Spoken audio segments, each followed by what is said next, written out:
আসসালামু আলাইকুম। আজকে শরীয়তপুরের গোসারহাট উপজেলার নাগরপাড়া ইউনিয়নের শিবপুর গ্রামে অবস্থিত তালুকদার বাড়ি জামে মসজিদ, যা জিনের মসজিদ নামে পরিচিত। আজকে আপনাদেরকে এই মসজিদটি সম্পর্কে বিস্তারিত জানাবো। প্রচলিত নামের বাইরে এলাকাবাসীর কাছে জিনের মসজিদ নামে পরিচিত। প্রায় 450 বছরের পুরনো এই মসজিদটি মোগল কারুকার্য খচিত নান্দনিক ডিজাইনের কারণে দূর দূরান্তের অনেকেরই আকর্ষণের কেন্দ্রে রয়েছে এই মসজিদটি। জনশ্রুতি রয়েছে বা লোকমুখে যতটুকু শুনতে পেয়েছি, প্রায় 450 বছরের পুরনো এই মসজিদটি কোনো মানুষের নকশা ও শ্রমিকের শ্রমে গড়ে ওঠেনি। মসজিদটির জায়গায় একসময় অথই পানি ছিল।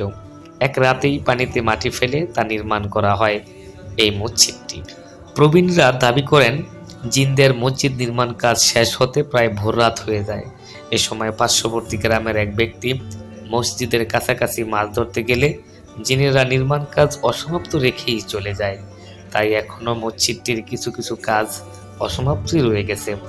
পুরনো কোনো নাম ফলক বা ইতিহাস থেকে মসজিদটি নির্মাণ সাল জানা যায়নি, অথবা মসজিদটির মধ্যে এমন কোনো নমুনাও নেই যা দেখে মসজিদটি নির্মাণের সাল কিংবা কে বা কারা এই মসজিদ নির্মাণ করেছে তা জানা যায়।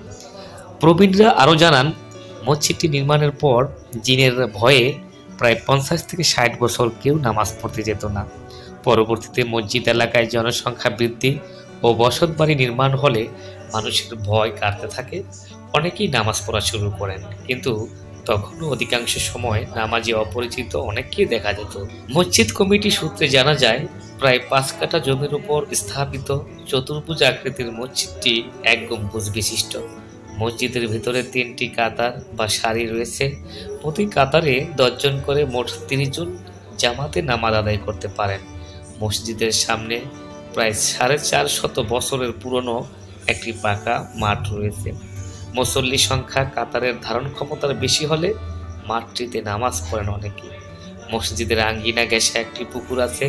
মুসল্লিদের ওযুর জন্য এখানে রয়েছে একটি শান বাঁধানো ঘাট।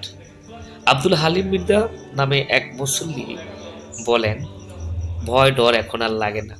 জিনের মসজিদ সবাই বলে। আমরা ছোটবেলা থেকেই এই মসজিদেই নামাজ পড়ি। ছোট থেকে সবার কাছে শুনে আসছি, এটা জিনের তৈরি মসজিদ। মুরব্বীরা আগে জিন দেখেছেন, কিন্তু এখন আর সেই জিন দেখা যায় না। জিনের মসজিদের ইমাম নুরুল ইসলাম ব্যাপারী বলেন, প্রায় 30 বছর ধরে এখানে ইমামতি করছি। নামাজ পড়িয়ে অন্তরে প্রশান্তি লাভ করি। গরমকালে মসজিদের ভেতরে প্রবেশ করলে শরীর ঠান্ডা হয়ে যায়। শীতের সময় ভেতরে গেলেই গরম লাগে। পূর্বপুরুষদের অনেকে বলেছেন, মসজিদটি জিনেরা তৈরি করেছেন। অনেক দূরের মানুষজন এখানে নামাজ পড়তে আসেন। গ্রামের সবাই এখানে জুমার তারাবি নামাজও পড়েন। মসজিদ কমিটির সভাপতি আব্দুস সালাম তালুকদার বলেন, মসজিদটির বয়স 450 বছরের মতো হবে। মুরব্বীদের থেকে শুনেছি, এই মসজিদ জিনেরাই তৈরি করেছে। এখানে দীর্ঘ 27 থেকে 28 বছর একজন হাফেজ ছিলেন। তিনি রাতে জিনদের নামাজ পড়তে দেখেছেন। আমরা অনেক সময় রাতে ভিন্ন রকম অপরিচিত শব্দ শুনতাম। এই শব্দকে জিনের শব্দ মনে করে অনেকে মসজিদটিকে জিনের মসজিদই বলেন। কয়েক বছর আগেও মসজিদের ভেতরে কোনো কথা বললে কথাটি আবার ফেরত আসতো বা রিপিট হতো। ভেতরে হালকা সংস্কার করেছিলাম আমরা, কিন্তু এরপর থেকে এ কথা আর রিপিট হয় না। তিনি আরো বলেন, কয়েকশো বছরের মসজিদটির ডিজাইন আস্তে আস্তে নষ্ট হয়ে যাচ্ছে। সরকারের প্রত্নতত্ত্ব অধিদপ্তর পরীক্ষা নিরীক্ষা করে কোনো উদ্যোগ নিলে ঐতিহ্যবাহী এই মসজিদটি আরো কয়েকশো। আপনি তো এই মসজিদ অনেক আগে থেকেই আপনি দেখতেছেন, আপনার জন্মস্থান এখানে, বাড়িও এখানে। তো মসজিদ সম্পর্কে আপনি কি জানেন, কতটুকু আপনার আইডিয়া আছে মসজিদ সম্পর্কে? এটা কত সালে নির্মাণ হয়েছে, কে বা কারা নির্মাণ করছে, এটার নাম কি? আসসালামু আলাইকুম। এই আসসালাম। এই মসজিদটার বয়স প্রায় 400 বছরের উপরে। এটা ওই সময় হয়তো তৈরি